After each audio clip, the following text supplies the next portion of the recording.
Hi, welcome to the Rose at Home channel. I am Rose and I am so incredibly happy that you have decided to join me here today when I talk about 5 books that I really liked but that Goodreads did not. So of my read books, these 5 have the lowest Goodreads rating, but I gave them each a 5 stars. The first book that I want to talk about today has only a 3.2 rating on Goodreads, and I loved it. I gave it a 5 stars, and it is Advika and the Hollywood Wives. This, to me, was great. It is the story of Advika, who is a young woman who has just went through some of the worst stuff imaginable. Her sister died in an accident. Her parents can't handle it, and so they not only move away, but they leave the country. So she's lost everything. She's in a really dark, bad place. It's a great book. From what I have gathered looking at the reviews, folks for the most part were upset because they say that it's slow. Is like I wouldn't call it Gothic. I wouldn't even call it Gothic light. I would say this is like the LaCroix of Gothic. It's got just a hint of, it has some of the tropes in there, so you can expect that. And all Gothic novels are slow. So that is one of the tropes that this has. It has a much younger woman who ends up with an older man. So what happens is at the very beginning of the book, she is bartending at a Hollywood event, and she's in her early 20s, a 60-year-old man who is a Hollywood producer sees her, starts flirting with her, starts trying to get her to smile because I think he can tell that she's sad. He totally love bombs her. She ends up married to him in this giant house, being totally watched at all sides. He has the creepy housekeeper Gothic novels who's monitoring her every move. Looking at it as this is a modern day, very like LaCroix of Gothic type novel, and that it's really about a young woman dealing with her already depleted mental health, or how does she deal with a relationship with someone who is very narcissistically trying to manipulate her. That is what this novel is, and if you look at it through that lens, if you like that type of thing, you will love this book. If you want something that's fast-paced, this isn't the book for you. If you want something that's a page-turner, this is not the book for you. If you want a romance, this is not the book for you. And I think that's where the rating comes from, is I think that folks were expecting a different book than the book they got. But I do love the book that this is for what it is. And so I love this. And I think if you gave it a shot, if you like the things I mentioned, you might love it too. So the second thing I picked had a lot of the same complaints as the first one, and it is Wood, It Is Stone by Gabriella Burnham. This also had the big complaint that it's slow, and it's super short, so slow means there's not too much that happens. I would say this is a walking around book. If you're looking for a book that is plot driven, this is not the book for you. This is very much a character study. It is about a woman. Prior to the start of the novel, she is debating actually leaving her husband. She's very unhappy in her marriage, not that he's a bad person or has done anything specific. She's just not finding happiness being married to him. And he comes home from work, he is a professor, and says, I've been given the opportunity to go teach in South America. We will go and it will be an adventure. And she thinks, okay, this is going to spice things up. This is going to make this the kind of marriage that I want. We're going to have this adventure together. What ends up happening is he's working all day. He's meeting with his friends and professors at the school, and she is basically expected to sit in their apartment all day. And their apartment comes with a maid. It's really the story of her finding happiness in herself. If anything, it's kind of a coming of age story. Maybe even, it's not, I wouldn't call it a midlife crisis. I think she's in her 30s, but it's one of those stories where it's really about her kind of coming into herself and figuring herself out and figuring out who she is, not necessarily just in this marriage. I really enjoyed it. I didn't have a problem with it. I know I'm a little generous with 5 stars. It's been a long time since I read it, so I wish that I could give you more positive things to say about it. The one thing that even when I was reading it that I had a problem with is the way the description was written. If you read the description in Goodreads, it makes it sound like our protagonist and the maid are the two main characters in this book. The maid doesn't really, I mean, she's there, but she is a really like tertiary or even like NPC character until near the end. And even then she never has the kind of weight in the story that the description gives her. And so I think maybe people came into this thinking they were going to get a different story than what they got. They were going to get something that was showing the maid point of view from the employer point of view in the back. That's not what this is. This is really about the wife defining herself, defining her own happiness and all of that. If you like that, if you don't need a lot of plot, if you really like character-driven stories where there's not a ton that happens, but you do see the characters go through a change, then I think you would really like this. If you need something that's more page-turny, then yeah, this one's not for you. But I really enjoyed it, and I'm glad I read it. The third book that had the third lowest rating of things I've loved and gave 5 stars was Silvia Moreno-Garcia's Velvet Was the Night. I loved this book. This book was great.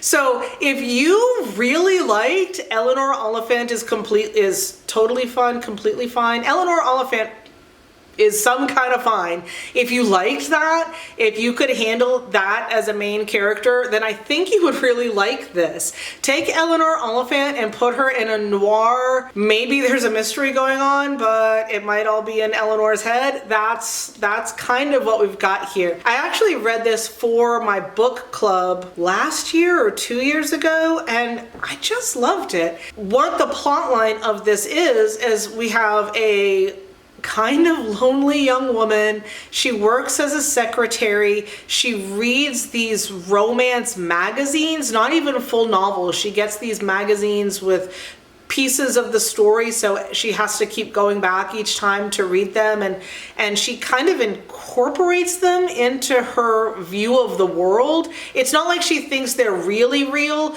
but in her mind it's almost like these characters are her friends.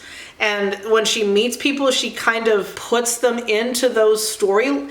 Not literally, but that's kind of how her brain processes the world. Where she lives in her building, one of the other tenants goes missing, and she's gonna solve this mystery, and she does get pulled into some really potentially dangerous situations, but her brain kind of goes into overdrive. But you're seeing the whole thing through her eyes, so you don't quite realize, oh, wait, what? I don't, like, because you're watching it as you're seeing the world as she sees it, it makes it really, to me, I thought it was exciting. I thought it was really well done. If you don't like unlikable characters, I wouldn't be like having her over for coffee and doing mani-pedis. I think she'd get on my nerves if she lived here, but I did enjoy kind of being in her head for the length of this book. That was fun. But yeah, I wouldn't call her like, I wouldn't say that she was someone that I'd want to be friends with. She's not super likable that way. None of the other characters in this are likable. There is a large cast of characters for a kind of short book, and we do jump between her perspective. That's the one that I really remember following. There are other characters throughout that we also get to see things through their eyes, including like a kind of heavy, a guy who basically beats people up for a living. But yeah, I'm not doing a very good job of selling this, but it is considered noir. I've read things that it's not really as dark and gritty as most noir that I've read, but I can see that. So if you like quirky, kooky protagonists who you see the book through their eyes, so you're not 100% sure what's really happening in the way that they're telling it and what's not, I think you would really like this book. I loved this. I had the best time. This was fun. This was a get in, sit down, and hold on kind of book. And if you like that, then I think you would enjoy it, and I think you might even like my take. The fourth lowest rated book, we're at a 3.6 or so now on Goodreads, and it's one that I think I talked about in my June wrap-up, but it is Eight Perfect Murders by Peter Swanson. And this is the only one that did not get the cursed "it's too slow" reviews. A lot of people just hated the main character in the reviews. I will say though, the biggest complaint, and I'm like, you shouldn't have picked it up. It's kind of clear from the title. The biggest complaint about this one was that it spoils these 8 murders in literature. It spoils who the killer is and how the deed was done in 8 different stories. So if you don't read a lot of mysteries yet but plan to, then this might not be the one for you to pick up. The other complaint that I saw in multiple Goodreads reviews was that you read to the end of the book and you're still not sure what happened, and that's fair. If that's gonna bother you, then again, this isn't the book for you. But if that's intriguing, if you wanna get to the end of the mystery, still not entirely sure, like getting able to decide for yourself what really happened, then this is a great one. I've not seen that done all that often with that kind of ambiguous ending. Like, wait, what? Like, I don't want to spoil it, so I'm not going to talk about what it could be, but I really was invested in our main character. I thought he was interesting. I thought there were some parts of it that were super far-fetched, but then that made me think, like, how much can I really trust what this guy is telling me is happening is really happening? And that kind of shined a spotlight on the fact that he might not be as reliable a narrator as he's trying to come across. Because at least for the first half of the book, you have no reason to doubt him, except for some of the things that he's saying is like, did the writer really not know how that works? Or is this him? And by halfway, you're like, oh no, this is him. The writer knew what they were doing. The writer really knew what they were doing. I thought it was great. I had such a good time. This is another one, we did it for book club. Having the discussion and debating the end in book club was great. So if you are hosting a book club and you're like, what's a book that's going to get good conversation going? This is one. You can even dislike it and still have a lot to talk about with this one. So I loved this. I gave it 5 stars. Again, the folks who gave it a 1 or a 2 star because it spoiled those 8 books, I don't understand why you picked it up in the first place. Like, the rest of them, everybody is totally, absolutely 100% allowed to have their own opinions. That's one of the awesome things about books, is not every book is for every reader, but there are books out there for everyone. So not everyone's gonna like anything. I totally get that.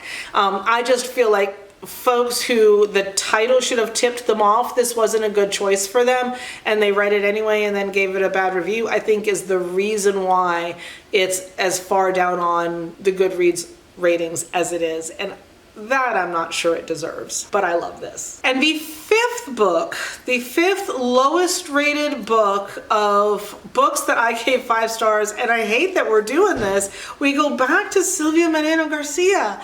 I loved this. So this is Gothic. It's not Gothic Light, it's not LaCroix of Gothic. This is full out Gothic with some twists. Folks were saying slow. Of course it's slow. It's Gothic. It literally says Gothic in the title. So that should tell you that we don't have a whole bunch of action. It's a lot of that kind of heavy, dreading suspense.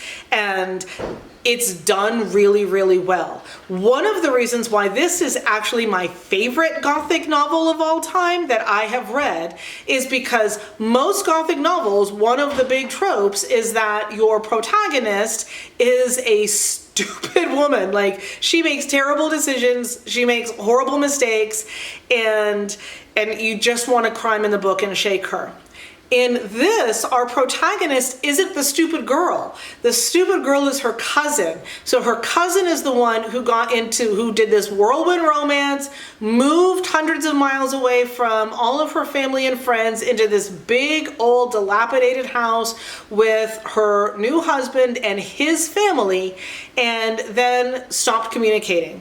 And so our protagonist goes to this big Gothic mansion because she's trying to either get her cousin to leave or at least be reassured that her cousin is okay and that her cousin is safe and healthy and happy and nothing bad is happening to her cousin there. And so with a lot of Gothic books, I'm like, well, just leave, stupid girl. Like, no, these are terrible people, just leave, or this house is dangerous, just leave. She can't just leave, not because she's so in love with this, man who talks to her once a day. No, it's her cousin is there and her family is the most important thing to her. She can't leave her cousin there without knowing that she's okay. She can't abandon her. And that makes total sense to me as to why she stays in this horrible, creepy house. The things that people didn't like are things that are typical to Gothic story. Like, they didn't like how slow it moves. The twist is obviously different, but they thought the twist was lame. I thought the twist was really well done. I love Silvia Moreno-Garcia and her writing. I hate that she's in this video twice because of what this video is, but I love her. She has her own shelf in all my bookshelves back there. All of her stuff is on a single shelf. I've not read anything from her that I didn't like. I've liked everything. So if you really like Gothic novels, again, not a Gothic romance this time because the romance happened between the cousin and the husband, and major majority of that happened off the page. But if you like all of the other parts, you like the creepy house, if you like that heavy feeling of foreboding, horrible people, and that sense of being trapped and all of that, if you like those things in Gothic novels, you would really, really, really like this. If those things are not for you, then this book isn't for you. It says Gothic on it, and it really does lean heavily into those tropes. So this video is like a part 2 to the video from Wednesday. On Wednesday, I talked about my favorite books that not a lot of people have read. Now, almost all of those have over a 4.0 or better rating on Goodreads, so they certainly didn't fit here. They just didn't have a lot of readers. But if you'd like more recommendations like that, things that not a lot of people, instead of not a lot of people liked, it's things that not a lot of people have read, I'm gonna leave that video right up here for you. And I think here, one of these places, I'm gonna leave the video, leave it a subscribe button, please give it a click, and I hope that you have an absolutely amazing week and you get to read some really amazing books. Bye, y'all.